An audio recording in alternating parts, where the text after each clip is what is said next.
በኢትዮጵያና በሶማሌላንድ መካከል የተፈረመውን የሜሞራንደም ኦፍ አንደርስታንዲንግ ስምምነት ተከትሎ በቀጠናው ያሉ አገራት ማለትም በአንድ በኩል ሶማሊያ፣ በሌላ በኩል ደግሞ ጅቡቲ በኢትዮጵያ ላይ የተለየ አቋም መያዛቸው የሚታወስ ነው። ታዲያ ይህንንም ተከትሎ በኢትዮጵያና በሶማሊያ በኩል በተለይም በሁለቱ አገራት መንግስታት መካከል ያለው ግንኙነት ከሻከረ በኋላ ሁለቱ አገራት በቱርክ አንካራ በመገኘት በኢትዮጵያና በሶማሌላንድ መካከል የተፈረመው የሜሞራንደም ኦፍ አንደርስታንዲንግ የጋራ ስምምነት በሶማሊያ ማዕከላዊ መንግስት ማለትም ሞቃዲሾ በከተመው ፕሬዝዳንት ሐሰን ሼክ መሐሙድ በሚመሩት መንግስት በኩል ተፈጻሚ እንዲሆንና ኢትዮጵያም የባህር ኃይሏን የምታሰፍርበት እንደዚሁም የበርበራ ወደብንና ሌሎች የንግድ አገልግሎቶች የምታከናውንባቸውን እድሎች የምትጠቀምበትን አግባብ በሚመለከት መስማማትና ወደ አዲስ አበባም ተመልሰው በአዲስ አበባም ሌሎች በጉዳዩ ዙሪያ አስፈላጊ የተባሉ ንግግሮችን ማድረጋቸው የሚታወስ ነው። ይሁንና ግን ግብጽ በሁለቱ አገራት መካከል የተፈጠረው ሰላማዊ ግንኙነት ጥቅሜን ይነካል በሚል የተለያዩ አማራጮችን በመጠቀም በሁለቱ አገራት መካከል ልዩነት እንዲፈጠር ማድረግ መጀመሯን ተከትሎ በተለይም ፕሬዝዳንት ሐሰን ሼክ መሐሙድ ከግብጽ ጋር የነበራቸውን ግንኙነት ከይፋዊ ግንኙነት ወደ ሚስጥራዊ ግንኙነት በመቀየር በኢትዮጵያ ላይ ለማሴር በመሞከራቸው ምክንያት በአዲስ አበባና በሞቃዲሾ መካከል ያለው ግንኙነት መሻከሩ የሚታወስ ነው። ይህንንም ተከትሎ ኢትዮጵያ ከሶማሌላንድና የሶማሊያ ራስ ገዝ ከሆኑና በቀጠናው በጋራ መልማትን ታሳቢ ያደረገ የፖሊሲ አካሄድን የሚከተሉ ራስ ገዝ ከሆኑ ከሶማሊያ ዋና ዋና ከሚባሉ እንደ ፑንትላንድና ጁባላንድን ከመሰሉ ግዛቶች ጋር ያላትን ግንኙነት በማጠናከር በቀጠናው ሰላምና ደህንነትን ማረጋገጥ ብሎም የልማት እድገትና ሌሎች እንቅስቃሴዎች ላይ ትኩረቱን ያደረገ አዲስ ምዕራፍ ውስጥ መግባቷ ይነገራል። ይህንንም ተከትሎም በሁለቱ አገራት መካከል አሁንም ድረስ በግብጽ ዘዋሪነት የሶማሊያ መንግስት ጸባጫሪ ሆኖ ሁለቱ አገራት መካከል ያለውን ግንኙነት ወደ መሻከር ያመጣን እንቅስቃሴ በተለይም ከአልሸባብ ጋርም ጭምር በመጣመር የኢትዮጵያን ሰላም ለማናጋት ሞቃዲሾ የከተመው መንግስት እያደረገ ያለው እንቅስቃሴ በኢትዮጵያ መንግስት በኩል እንደ ቀይ መስመር የሚታይ በመሆኑ ከዚህ ቀደም ይህንን አካሄድ በሚመለከት የግብጽም ጦር ወደ ሶማሊያ እገባለሁ ሲል በተለይም በኢትዮ ሶማሊያ ድንበር አካባቢ እንሰፍራለን ሲል የሰጠውን መግለጫንም አጠቃሎ በሶማሊያ የኢትዮጵያ አምባሳደር የሆኑት ሱሌማን ደደፎ የሞቃዲሾ መንግስት ከግብጽ ጋር ያለውን ግንኙነት በሚመለከት መስመር እንዲያስይዝና ግብጽም ከጸባጫሪነት ተግባሯ እንድትቆጠብ ማሳሰባቸው አይረሳም። በሌላ በኩል ደግሞ የሞቃዲሾ መንግስትም ለመደራደር መዘጋጀታቸው በእርግጥም ኢትዮጵያ ከዚህ ቀደም በቀጠናው ውህደትን ለመፍጠርና ሰላማዊ የሆነ የሀገራትን የእርስ በርስ ግንኙነት ለማፋጠን የሚያስችል ኢኮኖሚያዊ ትብብርን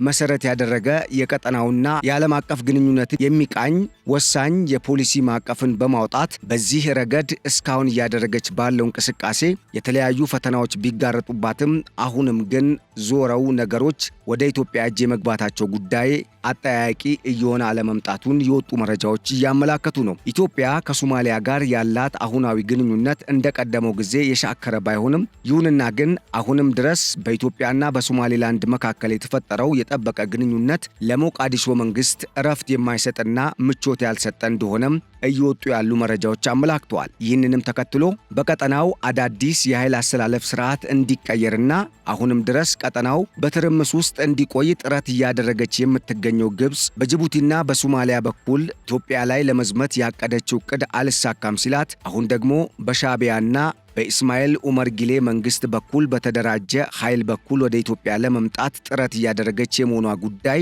መሰማቱ በእርግጥም ግብጽ እስካልተወገደች ድረስ የምስራቅ አፍሪካ ቀጠና ሰላም እንደማያገኝና ሶማሊያም እንደ ሀገር የቀጠናውን ሀገራት ሉዓላዊነትና ሌሎች ከሀገራት ዓለም አቀፍ ሕግ ጋር የተገናኙ ወሳኝ ጉዳዮችን አክብሮ የሚንቀሳቀስ ዲሞክራሲያዊ መንግስት እስካልተቋቋመባት ድረስ የአሸባሪዎችና የሽብር መናኸሪያ የመሆኗ ጉዳይ እየቀጠለ እንደሚሄድ ከሰሞኑ በሶማሊያ ውስጥ እየታዩ ያሉ የተለያዩ እንቅስቃሴዎች እያመላከቱ ስለመሆናቸው ዘአረብ ሴንተር የተሰኘው መቀመጫውን አሜሪካ ያደረገውና ዊልሰን ሴንተር የተባለ በምስራቅ አፍሪካና በመካከለኛው ምስራቅ ጉዳዮች ላይ የተለያዩ የጥናት ሪፖርቶችን የሚያወጡ ሁለቱ ተቋማት ጠቁመዋል። ይህ ጉዳይ አሁን ላይ በቀጠናው በተለይም ኢትዮጵያን የመሰሉ ሀገራት ከፍተኛ ትኩረት እንዲሰጣቸው እንዳደረገም የሚጠቁመው የዚሁ የሁለቱ ተቋማት የምርምር ሪፖርት በተለይም ኢትዮጵያ በቀጠናው ጠንካራ አቅም ካላቸው ሀገራት ተርታ የምትመደብና ከቀጠናው አልፋም በቀይ ባህር ቀጠናም ተጽዕኖዋን ማሳረፍ የሚያስችል አቅምን እየገነባች ያለች ከመሆኗ ጋር ተያይዞ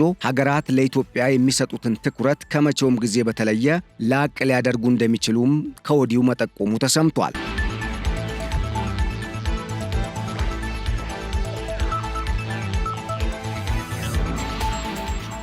ታዲያ ይህ በእንዲህ እንዳለ ምስራቅ አፍሪካን ወሳኝ ምዕራፍ ላይ አሸጋግሯል የተባለው የሰሞኑ የሶማሌላንድ የሀገርነት ዕውቅናና በሞቃዲሾ የከተመው መንግስትና በሶማሊያ ውስጥ የሚንቀሳቀሱ የተቃዋሚ ኃይሎች መካከል የተፈጠረው ውዝግብ ነገሩ ወዴት ነው የሚለውን ጉዳይ የበለጠ አጠያያቂና አነጋጋሪ ስለማድረጉም መረጃው ጠቁሟል። ሶማሊያ ለምርጫ ስትዘጋጅም ሶማሌላንድ ለዕውቅና እየተዘጋጀች ያለችበት ሂደት እንደዚሁም በቀጠናው የተለያዩ ክስተቶች እንዲፈጠሩና በቀጠናው ላይ የሚካሄደው ለውጥም በአሉታዊነት እንዲተረጎም የተለያዩ እንቅስቃሴዎችን በማድረግ ላይ የምትገኘው ግብፅም ለቀንዱ ቀጠና ችግር እየሆነች ስለመምጣቷም በኢትዮጵያ የአሜሪካ የቀድሞ አምባሳደርና የምስራቅ አፍሪካና የመካከለኛው ምስራቅ የአሜሪካ የውጭ ጉዳይ መስሪያ ቤት ዋና ተንታኝና አማካሪ የሆኑት አምባሳደር ቲቦር ናች የሰጡት አስተያየት አሁን ላይ በምስራቅ አፍሪካ ቀጠና ያለው ጉዳይ በእርግጥም እያሳሰበ፣ በሌላ በኩል ደግሞ ቀድመው የተወጠኑና በኢትዮጵያም ሆነ በቀጠናው በሚገኙ ሰላማዊ በሆኑ ሀገራት ላይ ሊፈጸሙ የነበሩ የተለያዩ የሽብር ሴራዎችም ሆኑ የተንኮል ውጥኖች እየከሸፉ መምጣታቸው እየታየ ስለመምጣቱም አመላክተዋል። ታዲያ ይህ ሁኔታ አሁን ላይ በቀጠናው አዳዲስ አገሮች ሊፈጠሩ የሚችሉበት እድል ሰፊ እንዲሆን እያደረገ ከመሆኑም በላይ በቅርቡ እንኳን የሶማሌላንድ አገር ሆኖ ወደዚህ ስብስብ የመቀላቀሉ ሁኔታ በውን እየታየ የመምጣቱ ጉዳይ የሞቃዲሾ መንግስት አሁን ላይ ነገሩ ጋድ ከመሆኑ ጋር ተያይዞ ብጥብጥን እንዳያስነሳ ከዚህ ቀደም ከአልሸባብ ጋር እየሰራ ነው የመባሉን ሲአይኤና ሞሳድ ያወጡትን ሪፖርት መሰረት በማድረግ አምባሳደሩ በሶማሊያ በኩል አዳዲስ ክስተቶች እንዳይፈጠሩም ጥንቃቄ ማድረግ እንደሚገባ መጠቆማቸውንም የውስጥ መረጃዎች አመላክተዋል ተብሏል። በሌላ በኩል ግብፅ ከጅቡቲና ከኤርትራ ጋር በመሆን ኢትዮጵያን በተለያየ መንገድ ጫና ውስጥ ለመክተት ጥረት እያደረገች የመሆኗ ጉዳይ ኢትዮጵያስ በቀጣይ በዚህ ቀጠና ላይ ምን አይነት አካሄድን ልትከተል ትችላለች? የምትወስዳቸው እርምጃዎችስ ከዚህ ቀደም ከነበረው አካሄድ አንጻር ምን አይነት ለውጥን ሊያመጡ ይችላሉ የሚለው ጉዳይ ምስጢር ሆኖ እየቀጠለ ስለመሆኑም መረጃው አመላክቷል። እነኚህንና ሌሎች መረጃዎችን ያካተተው የሁለቱ ተቋማትና የአምባሳደሩ መረጃ በእርግጥም በምስራቅ አፍሪካ ቀጠና ኢትዮጵያ አሁን ላይ እያደረገች ያለው እንቅስቃሴ በአጠቃላይ ከዚህ ቀደም ከነበረው መልኩ የተለየ ከመሆኑም በላይ ፈጣን የመሆኑ ጉዳይ በቀጠናው ያሉ ሀገራት ኢትዮጵያን ለመቋቋም አቅም እያነሳቸው መምጣታቸውን ማመላከቱን ተናግረዋል ተብሏል። እነኚህንና ሌሎች መረጃዎችን የምትሰሙበት የዕለቱ የገበያ ሚዲያ ልዩ የትንታኔ ፕሮግራማችን ቀደም ሲል በጠቀስኳቸው የሶማሌላንድና የሶማሊያ ማለትም የሀርጌሳና የሞቃዲሾ መንግስታትን ውዝግብ እንደዚሁም በሶማሊያ የሚገኙ ራስ ገዝ ግዛቶች ከማዕከላዊ መንግስቱ ጋር ያላቸውን ውዝግብና የተቃዋሚ ፓርቲዎች በሶማሊያ ውስጥ እያደረጉ ያለውን እንቅስቃሴ እንደዚሁም የመንግስትን ለምርጫ ዝግጅት እያደረገ ያለውን አካሄድን በሚመለከት የምንቃኝ ሲሆን፣ በሌላ በኩል ኢትዮጵያ ከጅቡቲና ከኤርትራ ጋር የገባችበትን ውዝግብ በሚመለከት ግብፅ ጨዋታውን እንዴት እየተጫወተች ነው የሚለውን በመጠኑ የምንቃኝ ይሆናል። ቆይታችሁ ከገበያ ሚዲያ ልዩ የትንታኔ ፕሮግራም ጋር እንዲሆን እየተመኘን ለቻናላችን አዲስ የሆናችሁና አሁን ላይ የተቀላቀላችሁ ቻናላችንን ሰብስክራይብ፣ ፕሮግራማችንን ደግሞ ላይክ እና ሼር እያደረጋችሁ እንደዚሁ አብሮነታችሁ እንዲቀጥል በመጋበዝ በቀጣይ በሌሎች ርዕሰ ጉዳዮች ዳግም እስክንገናኝ ይህንን ጉዳይ ለዛሬ መሰረት አድርገን እንደምንወያይ በመግለጽ በቀጥታ ወደ አዘጋጀነው ወደ ዕለቱ ትንታኔ መረጃችን እንደዚህ እናልፋለን።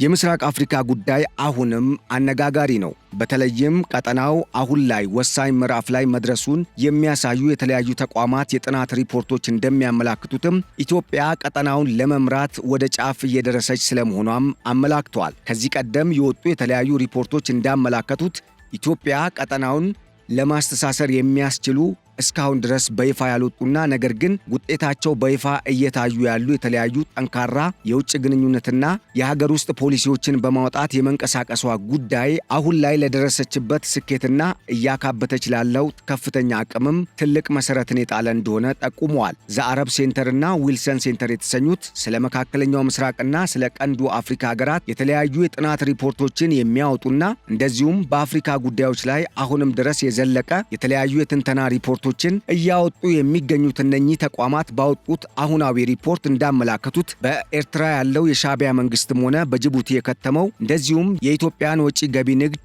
90% በላይ በመቆጣጠር አሁንም ድረስ ከኢትዮጵያ ከፍተኛ የሆነ የወደብ ኪራይን ጨምሮ ሌሎች ከትራንስፖርት ውጭ ጋር በተገናኘ ትልቅ ገንዘብን እየሰበሰበ የሚገኘው የኢስማኤል ኡመር ጊሌ መንግስትም ቢሆን ከግብጽ ጋር በመጣመር በኢትዮጵያ ላይ እያሴሩ ያሉት ሴራ በቀጣይ አሁን ባለው ሁኔታ የሚቀጥሉ ከሆነ እንደ ሀገር ህልውናቸው አደጋ ላይ ሊወድቅ እንደሚችል ስለማመላከቱም መረጃዎች ጠቁመዋል። በሌላ በኩል በቅርቡ የሀገርነት እውቅናን ከእስራኤል ያገኘችውና በሰባኛው የተባበሩት መንግስታት ድርጅት ጉባኤ ላይ ከተለያዩ ሀገራት እውቅናን እንደምታገኝ ተስፋ እንደምታደርግ በመሪዋ በኩል የገለጸችው ሶማሌላንድ ከሞቃዲሾ መንግስት ጋር ያላት ግንኙነት ከመቼውም ጊዜ በላይ መሻከር ውስጥ መግባቱ ተሰምቷል። ይህንንም ተከትሎ የሞቃዲሾ መንግስት የሶማሌላንድ አገር መሆን የለባትም በሚል የተለያዩ ሚሊሻዎችን በማደራጀትና የተለያዩ ዓለም አቀፍና ቀጠናዊ አሸባሪ ቡድኖችንም በማስታጠቅ ለምትተባበረው ግብጽ አጀንዳ ማስፈጸሚያ ይሆን ዘንድ ወደ ሶማሌላንድ አቅራቢያ እያሰማራ እንደሚገኝ የሚያሳዩ የተለያዩ ሪፖርቶች ከዚህ ቀደም በተለያዩ አካባቢዎች የተለያዩ እንቅስቃሴዎችን ሲያደርግ የነበረው የሐሰን ሼክ መንግስት አሁን ላይ የሶማሌላንድ ጉዳይ እውን መሆኑን ተከትሎ ግብጽን ጨምሮ ስለ ሶማሊያ የሚገዳቸው ሀገራት እርዱኝ ሲል ጥሪም ስለማቅረቡ ተሰምቷል። በሌላ በኩል በሶማሊያ ውስጥ እጇን በማስገባት አሁንም ድረስ በሶማሊያ የህንድ ውቅያኖስ ባህር ዳርቻ ላይ ያለውን የጋዝ ምርት እየተጠቀመች የምትገኘውና በሶማሊያ የተለያዩ ኤርፖርቶችንና ዋና ዋና የመሠረተ ልማቶችን በማንቀሳቀስ ላይ የምትገኘውና ለሐሰን ሼክ መሐሙድ መንግስት የጀርባ አጥንት የምትባለው ቱርክም ብትሆን ግብጽ ወደ ሶማሊያ የገባችበት አግባብ እንዳልተመቻትና እንደዚሁም የቻይናን ተጽዕኖ ለመቀልበስም በማሰብ ከሶማሊያ መንግስት ጋር መፋጠጥ ውስጥ ስለመግባቷም ተሰምቷል። የዚህ አይነቱ እንቅስቃሴ የሶማሊያ መንግስት በቀጣይ አማራጭ የሚያጣ ከሆነ ከአልሸባብም ጋር ጭምር እንዳይጣመር ስጋትን የፈጠረ ሲሆን እስከ ባለፈው ዓመት ድረስ ለሶማሊያ ማዕከላዊ መንግስት 30 ሚሊዮን ዶላር ድጋፍን ስታደርግ የቆየችው ቱርክ የፈረንጆቹ አዲስ ዓመት 2026 ከመግባቱ አስቀድሞ ይህንኑ ከዚህ ቀደም ለሶማሊያ ማዕከላዊ መንግስት ስታደርግ የቆየችውን ገንዘብ ትደግፋለች የሚል እሳቤና እምነት የነበረ ቢሆንም ሳታደርግ የመቅረቷ ጉዳይ የግብጽ ወደ ሶማሊያ መግባት ምቾት እንዳልሰጣት ያመላከተ ነው የተባለ ሲሆን በሌላ በኩል ቀጠናውን ሙሉ በሙሉ በእጇ ለማስገባት እንቅስቃሴ እያደረገች የምትገኘው የቻይና ጫናም እክል እንደፈጠረባትም አመላክቷል። በተለይም ቱርክ የዚህን ቀጠና ሰላምና ደህንነት አስጠብቃለሁ በሚልም ከዚህ ቀደም ከሞቃዲሾ መንግስት ጋር ጥምረት የፈጠረች ሲሆን በተመሳሳይ ከአዲስ አበባ ጋርም ያላት ግንኙነት መልካም እንደሆነ ይታወቃል። ይሁንና ግን አሁን ላይ በኢትዮጵያና በሶማሊያ በተለይም የሶማሌላንድና የበርበራ ወደብን እንደዚሁም የኢትዮጵያ የባህር ኃይል ማስፈሪያ ሰፈርን ምክንያት በማድረግ ተነሳ በተባለው ውዝግብ ምክንያት አሁን ላይ በሁለቱ ሀገራት መካከል ያለው ግንኙነት እንደቀደመው ጊዜ ሰላማዊ አለመሆኑን ተከትሎም ቱርክ የሁለቱ ሀገራት መሪዎችን በማደራደርና ወደ ሰላም እንዲመጡ ያደረገችው ጥረት አሁን ላይ እንዳይከሽፍ በማሰብ ምናልባትም ሶማሊያን ትታ ወደ ኢትዮጵያ ልትገባ አሊያም ደግሞ ሁለቱ ሀገራትን የሚመሩ መንግስታትን ለማደራደር ድጋሚ ጥረት ልታደርግ የምትችልበት ዕድል እንደሚኖርም ተመላክቷል።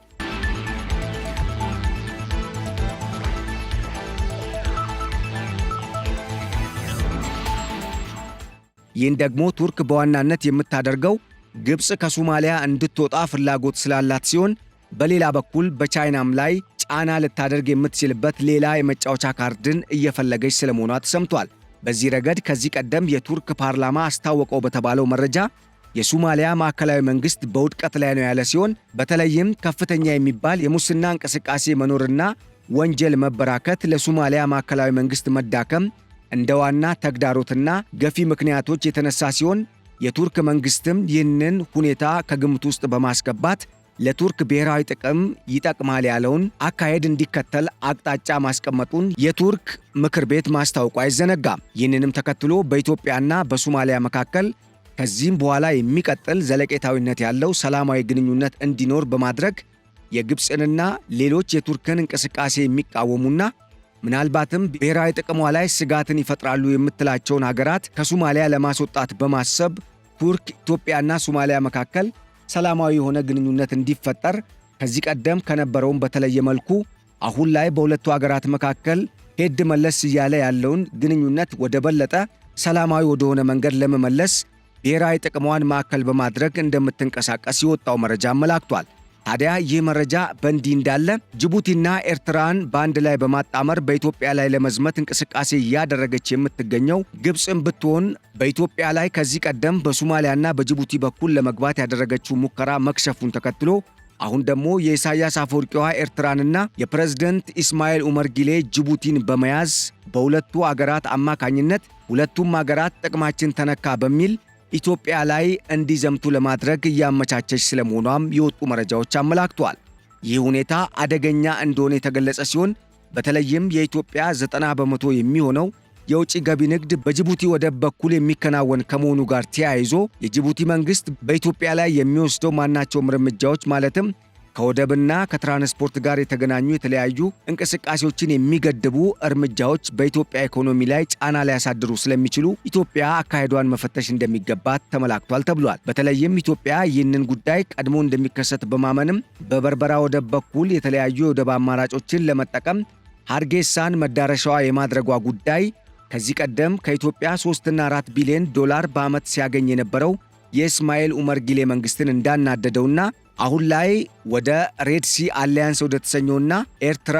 ግብፅና አልቡርሃን ወዳሉበት ስብስብ ሊካተት እየተቃረበ ስለመሆኑም የወጡ መረጃዎች አመላክተዋል። በሌላ በኩል ተጽዕኖዋን በምስራቅ አፍሪካ ቀጠና ላይ እያስፋፋች የምትገኘው እስራኤል ወደ ሶማሊያ የገባች ሲሆን ከሰሞኑ ለሶማሌላንድ የሰጠችውን ዕውቅና ተከትሎ ከሐሰን ሼክ መንግስት ከፍተኛ ውግዘትና ክስ ቀርቦባታልም ተብሏል። ምንም እንኳን የሐሰን ሼክ መንግስት ላለፉት 30 እና ከዛ በላይ ዓመታት ለሚሆን ጊዜ ራስ ገዝ ሆና በነጻነት ስትንቀሳቀስ የነበረችው ሶማሌላንድ ከተገነጠለች ሰንበትበት ያለች ብትሆንም አሁንም ድረስ የኢትዮጵያና የሶማሊያን ግንኙነት መሰረት በማድረግ ከኢትዮጵያ በመጣ ግፊት ነው በሚል ሶማሌላንድ አገር እንዳልሆነች የማሰቡ ጉዳይ ከዚህ በኋላ ላይሰራ የሚችልበት እድል ሊፈጠር እንደሚችልም ታምኗል። ታዲያ ይህ ሁኔታ ኢትዮጵያ ለሶማሌላንድ እንደሚጠበቀው ዕውቅናን እንዳትሰጥ እክል የፈጠረባት ሲሆን በተለይም ከሶማሊያ ጋር ያላትን ግንኙነት በሚመለከት ኢትዮጵያ ለሶማሌላንድ ዕውቅናን እንዳትሰጥ የጠየቀው የሞቃዲሾ መንግስት አሁንም ድረስ በኢትዮጵያና በሀርጌሳ መካከል ያለውን ግንኙነት በሚመለከት ወጥ የሆነ አቋም አለመያዙና አሉታዊነት የሞላው አስተሳሰብን የማራመዱ አጀንዳ በእርግጥም ለኢትዮጵያ ብሔራዊ ጥቅም ችግር ሊፈጥር እንደሚችል ይታመናል። ይህንንም ከግምት ውስጥ በማስገባት ኢትዮጵያ በቀጠናው እየተከተለች ያለውን ምስጢራዊ አካሄድ እንደዚሁም በውጭ ግንኙነት ፖሊሲ ዘርፍም ቀጠናውን የሚያስተሳስርና ለቀጠናውም ሆነ በመላው አፍሪካ ላሉ አፍሪካውያን የሚጠቅም ልምድ የሚገኝበት የልማት ትስስርን ለመፍጠር እያደረገች ያለችውን ጥረት የምትገፋበት ከሆነ በቀጠናው ሙሰኛ መሪዎችም ሆኑ ቀጠናውን ለማተራመስ የግብፅን አጀንዳ ተሸክመው የሚመጡ የተለያዩ ቡድኖችንም እንደ ዋና አጀንዳ ማስፈጸሚያ የሚጠቀሙ መሪዎች ደብዛቸው ሊጠፋ የሚችልበት እድል እንደሚኖርም ተመላክቷል ተብሏል። ከዚህ ቀደም በኢትዮጵያና በግብፅ መካከል የታላቁ የኢትዮጵያ ህዳሴ ግድብን መሰረት በማድረግ የተነሳው ውዝግብ አሁንም ድረስ ኢትዮጵያ ወደ ቀይ ባህር በር እንዳትወጣ እክል ለመፍጠር ግብፅ አበክራ እየተጠቀመችበት ሲሆን ኢትዮጵያ በአንጻሩ የተባበሩት መንግስታት ድርጅትንም ሆነ የአፍሪካ ህብረትን በውል በማስረዳት በግብፅ ላይ ኢትዮጵያ የምትገነባው የትኛውም አይነት ግድብም ሆነ ኢትዮጵያ የምታደርገው የልማት እንቅስቃሴ የታችኛውን የናይል ተፋሰስ ሀገራት እንደማይጎዳ ማረጋገጧ አይዘነጋም።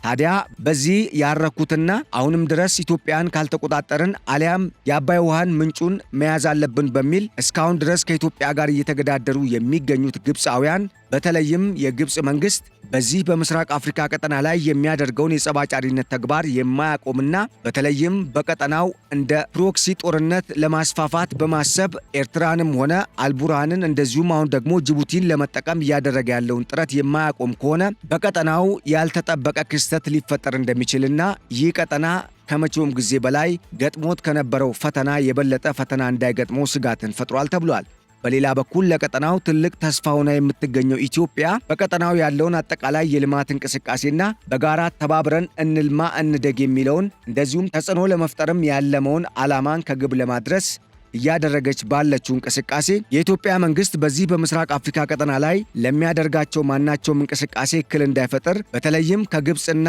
ከኤርትራ በኩል እንደዚሁም ከጅቡቲ በኩል ሊመጡ የሚችሉ ማናቸውንም ጥቃቶች ለመቀልበስና የሚሰሩ ሴራዎችንም ለመቀልበስ ታሳቢ በማድረግ ኢትዮጵያ አካሄዷን መገምገምና ማስተካከል የበለጠም እያደራጀች መሄድ እንደሚገባትም ከመረጃው ተመላክቷል ተብሏል። የምስራቅ አፍሪካ አሁን ላይ የተለያዩ እንቅስቃሴዎች እየተደረጉበት ያለ ቀጠና ሲሆን በቅርቡ እንኳን ኢትዮጵያን ጨምሮ ሶማሊያም ምርጫ ለማካሄድ ዝግጅት እያደረጉ መሆናቸውን ተከትሎ በሶማሊያ የሚንቀሳቀሱና የማዕከላዊ መንግስቱን ስልጣን ለመቆጣጠር የተለያዩ ድርጅቶችን በማደራጀት በጋራ ለመንቀሳቀስ የወሰኑና ከዚህ ቀደምም በተለያዩ የምርጫ ጊዜያት በምርጫ ውስጥ ያለፉ የፖለቲካ ምሁራንና መሪዎች እንደዚሁም ተንታኞች የሐሰን ሼክ መንግስት ላይ ከፍተኛ ቁጣ መቀስቀሳቸውና የሐሰን ሼክ መንግስትም አጣብቅኝ ውስጥ እንዲገባ ያደረጉ ስለመሆናቸው ተሰምቷል። በእንደዚህ አይነት ሁኔታ ውስጥ የሚገኘው የምስራቅ አፍሪካ ቀጠና በእርግጥም በቀጣይ ወዴት ሊያመራ ይችላል የሚለው ጉዳይ በቀጠናው እየተከሰቱ ካሉ ልል ክስተቶችና ግብፅ ለቀንዱ ቀጠና ችግር ናት የሚለውን የአምባሳደር ቲቦር ናጅን አስተያየት መሰረት በማድረግ የሚታይ ከሆነ በእርግጥም በቀጠናው ኢትዮጵያ የባህር በሯ የማይመለስላትና የቀይ ባህር በርን የማታገኝ ከሆነ አሁንም እስካሁን የቀጠለው የቀጠናው ቀውስ እንዳይቀጥል ስጋት እንዳለም መረጃዎች ጠቁመዋል ተብሏል። ኢትዮጵያ በቀጠናው የሚደረጉ ማናቸውም እንቅስቃሴዎችን በሚመለከት ከዚህ ቀደም ከነበራት የተለየ አፕሮችንና መንገድን በመከተል ሰላምና ደህንነቷን ለማስጠበቅ ጠንክራ እየሰራች እንደሆነ የወጣው መረጃ አመላክቷል። በዚህ ረገድ በቀጠናው እንደ ሶማሊያ ያሉ ሀገራት ለምርጫ ሲዘጋጁ በሀገሪቱ የሚንቀሳቀሱ የተለያዩ የፖለቲካ ቡድኖች በምርጫው አንሳተፍም፣ ህዝባችን ሰላም ያገኝ ሲሉ ያቀረቧቸው ጥያቄዎች የሐሰን ሼክ መንግስትን አጣብቅኝ ውስጥ ከመክተቱም በላይ በምን መልኩ እንዴት ነው የሚሆነው የሚለውን ጉዳይ የበለጠ ለማጤን እድል የሚፈጥር እንደሆነም ተመላክቷል ተብሏል። ኢትዮጵያ አሁን ላይ በቀጠናው ካሉ ሀገራት ጋር ያላት ግንኙነት ሰላማዊ ያልሆነም ለማለት አስቸጋሪ እንደሆነ የሚገልጹ ተንታኞች እንደሚያስረዱት ደግሞ በሌላ በኩል የኢትዮጵያ ወደ ምስራቅ አፍሪካ ቀጠና ጉዳይ ዘለግ ብሎ የመግባቱ ጉዳይ ኢትዮጵያ በቀጣይ በቀጠናው ያላትን የበላይነት ለማስጠበቅና ለዘመናት ሲፈትኗትና ወደ ቀይ ባህር በርም እንዳትመጣ እንደዚሁም እንዳታደግ የተለያዩ አሻጥሮችን ሲፈጸሙባት ከነበሩት ከግብፃውያን ወይም ከግብፅ መንግስት ለመላቀቅና የተለያዩ እድገቶችን ማስመዝገብ የምትችልበትን አካሄድን እንድትከተል ግዳጅ የፈጠረ ስለመሆኑም ተመላክቷል። ታዲያ በዚህ ሁኔታ ውስጥ የሚገኘው የምስራቅ አፍሪካ ቀጠና አሁን ላይ መስቀለኛ ላይ ከመቆሙም በላይ በተለይም የምስራቅ አፍሪካን ጉዳይ በቀጣይ ይወስናሉ የተባሉ የተለያዩ እንቅስቃሴዎች የሚደረጉ ከሆነ በእርግጥም የምስራቅ አፍሪካና የቀይ ባህር ቀጠና ጉዳይ እንዴት ሊሆን ይችላል የሚለው ጉዳይ አነጋጋሪና አሁንም ድረስ የበርካቶችን አእምሮ የፈተነ ጉዳይ ስለመሆኑም ተመላክቷል ተብሏል።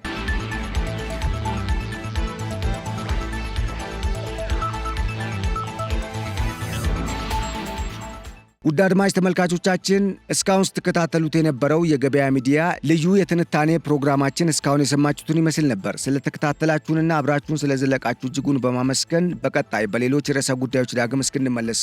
ለአሁኑ በዚሁ ተሰናበትን። ቸር ሰንብቱልን። ሰላም።